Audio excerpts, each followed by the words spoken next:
स्वागत है आप सभी का फ्री जीएसटी कोर्स सीरीज के लेसन नंबर 12 में।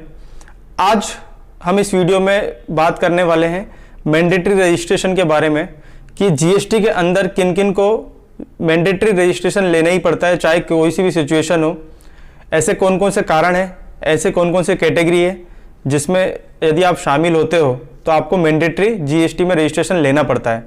आज पूरा हम इस वीडियो में समझने वाले हैं, तो वीडियो एंड तक देखिएगा। तो बढ़ते हैं हम आगे। आज हम बात करने वाले मैंडेटरी रजिस्ट्रेशन के बारे में कि मैंडेटरी रजिस्ट्रेशन कब, ऐसी कौन कौन सी कैटेगरी है। ऐसे बहुत सारी लिस्ट है, तो हमने उसको 3 कैटेगरी में अलग अलग बांटा है, उसको हमको समझने में आसानी होगी। तो वो 3 कैटेगरी कौन कौन सी है? ई कॉमर्स रिलेटेड, दूसरी रेमिट टैक्स और क्लेम आईटीसी, और तीसरा स्पेशल केसेस। तो हमने शुरुआती लेसन्स में हमने समझा था कि जीएसटी रजिस्ट्रेशन हमें टर्नओवर के बेस पे लेना होता है। एग्रीगेट टर्नओवर जो सीमा निर्धारित की होती है, उससे यदि आप उस सीमा तक आप जा पहुंचते हो या उससे बाहर पहुंचते हो तो आपको जीएसटी रजिस्ट्रेशन आपको लेना कंपलसरी हो जाता है। लेकिन उसके अलावा भी बहुत सारे ऐसे केसेस हैं, लिस्ट हैं, जिसमें आपको रजिस्ट्रेशन लेना मैंडेटरी हो जाता है। तो आज के वीडियो में हम समझेंगे ऐसी जो निर्धारित सीमा उसके पार ना होने पर भी हमें क्यों मैंडेटरी तौर पे रजिस्ट्रेशन लेना होता है या हमें रजिस्ट्रेशन कराना पड़ता है। तो इस मैंडेटरी लिस्ट में जितने भी लोग आते हैं उन्हें जीएसटी में रजिस्ट्रेशन कराना होता है। सबसे पहले मैंने इसको जो भी लिस्ट थी उसको 3 कैटेगरी में बांटा है। तो पहला है e commerce related. E commerce related में क्या होता है कि इसका मतलब ये हुआ कि इंटरनेट के द्वारा गुड्स और सर्विस की बिक्री। इस कैटेगरी में ऑपरेटर्स भी आते हैं और सप्लायर्स भी आते हैं। दूसरा मैं बात करूं रेमिट टैक्स और क्लेम आईटीसी। इस कैटेगरी में ऐसे लोग आते हैं जो या तो टैक्स पे करते हैं गवर्नमेंट को या फिर इनपुट टैक्स क्रेडिट का फायदा उठाना चाहते हैं। ऐसे सभी व्यापारियों को भी रजिस्ट्रेशन कराना होता है। तीसरा, कुछ विशेष स्थिति, ऐसी परिस्थितियां होती हैं।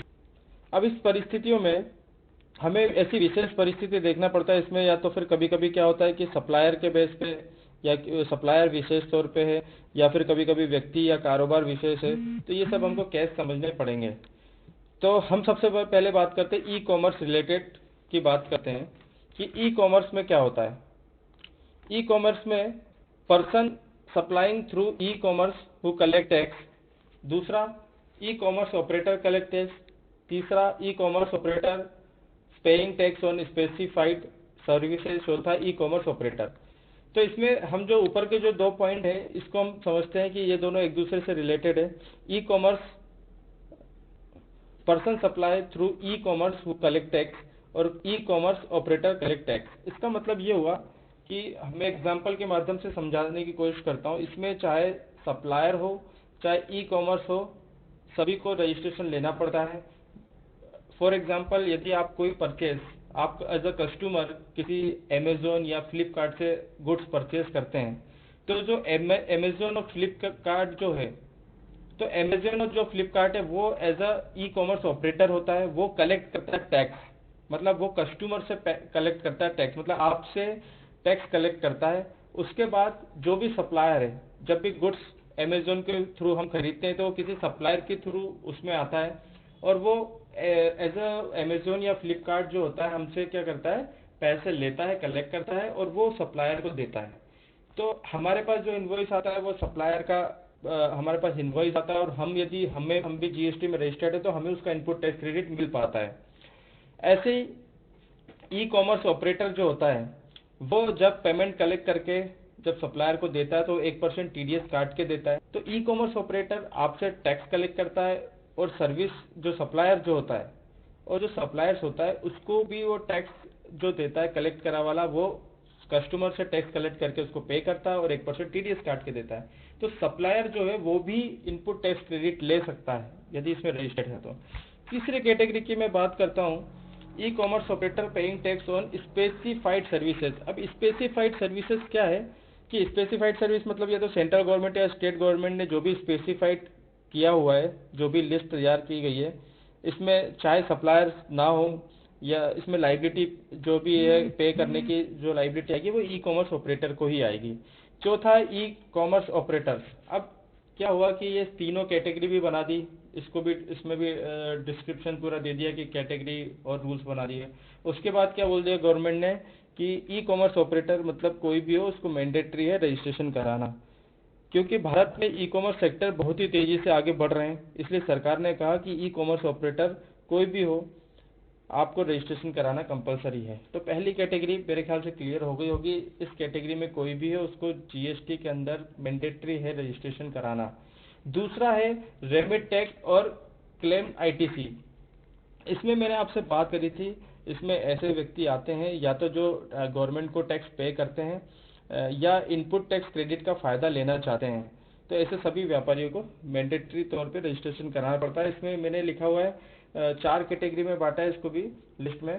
Person required to deduct TDS, यदि कोई भी पर्सन है यदि उसको टीडीएस डिडक्ट करने की रिक्वायरमेंट है, ऐसे पर्सन को मैंडेटरी जीएसटी रजिस्ट्रेशन लेना पड़ेगा। कोई भी ऐसा व्यक्ति जो टैक्स कलेक्ट करता है या टैक्स पे करता है या आईटीसी क्लेम करता है। दूसरा तो person supply on behalf of other, इसमें क्या होता है कोई एजेंट हो सकता है या नॉन एजेंट भी हो सकता है जो कि आप सप्लाई कर रहे हो ऑन बिहाफ ऑफ अदर किसी और के थ्रू। तो इसमें भी क्या होता है कि इसमें भी कोई ऐसा व्यक्ति होता है जो टैक्स कलेक्ट करता है या पे करता है या आईटीसी क्लेम करता है। तो ये आईटीसी क्लेम के पर्पस पे मैंडेटरी रजिस्ट्रेशन कराना पड़ता है। तीसरा रिवर्स चार्ज, रिवर्स चार्ज भी हमने इसका अलग से एक लेसन था उसमें हमने समझा था कि रिवर्स चार्ज क्या होता है। रिवर्स चार्ज इसमें जो टैक्स का जो अमाउंट होता है वो परचेज करने वाला डायरेक्ट ही गवर्नमेंट को पे करता है। जब वो जो भी परचेज करता है आइटम, तो वो परचेस वाले अमाउंट पे उसको पे नहीं करता सप्लायर को, वो डायरेक्ट गवर्नमेंट को पे करता है। उसके बाद इनपुट सर्विस डिस्ट्रीब्यूटर, ये इनपुट सर्विस डिस्ट्रीब्यूटर्स क्या होते हैं, एक खास तरह का कार्य स्थान होता है इनका, खास तरह का इनका कार्य स्थान या एक ऑफिस, एक ऐसे बड़े कारोबार का जहां से इनपुट सर्विस एकत्रित की जाती है, फिर वहां से इनपुट सर्विस का वितरण किया जाता है अलग अलग ऑफिसेस में। तो इन लोगों को भी मैंडेटरी रजिस्ट्रेशन कराना पड़ता है। तो हमने रेमिट टैक्स और क्लेम आईटीसी वाली लिस्ट में पढ़ा person required to deduct TDS, जहाँ रिक्वायरमेंट है टीडीएस डिडक्ट करने की वहाँ मैंडेटरी हो जाता है। दूसरा person supplying on behalf of other, तीसरा रिवर्स चार्ज और चौथा इनपुट सर्विस डिस्ट्रीब्यूटर। अब हम ऐसे स्पेशल केसेस, कौन से इससे स्पेशल केसेस हैं उसको भी हम समझते हैं बारीकी से, यहाँ पर रजिस्ट्रेशन कराना मैंडेटरी हो जाता है। तो इसमें सबसे पहले इस लिस्ट में सबसे पहले inter state supply. Inter state supply मतलब जहाँ टैक्सेबल सप्लाई एक राज्य से दूसरे राज्य में हम भेजते हैं, वहाँ ये इंटर स्टेट सप्लाई होता है, यहाँ पर मैंडेटरी रजिस्ट्रेशन कराना ही कराना होता है। दूसरा कैजुअल टैक्सेबल पर्सन। अब कैजुअल टैक्सेबल पर्सन क्या होता है, ऐसा कैजुअल नाम से ही डिफाइन हो रहा है। कैजुअल टैक्सेबल पर्सन एक ऐसा मुसाफिर जो कोई व्यक्ति सप्लायर हो सकता है, कोई एजेंट हो सकता है या प्रिंसिपल हो सकता है, तो ये अपने और ये गुड्स और सर्विस को सप्लाई करता है। लेकिन ये इसका मैं फॉर एग्जांपल बताता हूँ। फॉर एग्जांपल यदि कोई व्यक्ति दो अलग अलग स्टेट में कोई गुड्स को सप्लाई करता है या सर्विस को सप्लाई करता है और उसका जो ऑफिस है वो एक ही स्टेट में है, दूसरे स्टेट में नहीं है, पर दूसरे स्टेट में नहीं है तो कोई भी फिक्स्ड प्लेस ऑफ स्पेस या बिजनेस नहीं है जिसका मतलब ये सप्लाई तो अलग अलग जगह कर रहा है, लेकिन जो गुड्स का जो स्पेस है जहां पर गुड्स बन रहा है या जो जहां पर से गुड्स सप्लाई हो रहा है वो इसका स्पेस एक ही है। तो ये ऐसे कैजुअल टैक्सेबल पर्सन होते हैं, इनको भी मैंडेटरी जीएसटी रजिस्ट्रेशन लेना होता है। मतलब इसमें क्या होता है, no fix place of business, मतलब इनका क्या होता है कि कोई फिक्स प्लेस ऑफ बिजनेस नहीं होता है। या तो तीसरी कंडीशन में नॉन रेसिडेंस टैक्सेबल पर्सन, इसमें क्या होता है कि जिनका इंडिया में कोई फिक्स्ड प्लेस ऑफ बिजनेस नहीं है। नॉन रेसिडेंस टैक्सेबल पर्सन ऐसा टैक्सेबल पर्सन जिसका इंडिया के अंदर कोई रेसिडेंस नहीं है, मतलब कोई फिक्स्ड प्लेस ऑफ बिजनेस है ही नहीं, तो ऐसे भी लोगों को मैंडेटरी कराना पड़ता है यदि इंडिया के अंदर वो सप्लाई कर रहे हैं गुड्स और सर्विसेज का।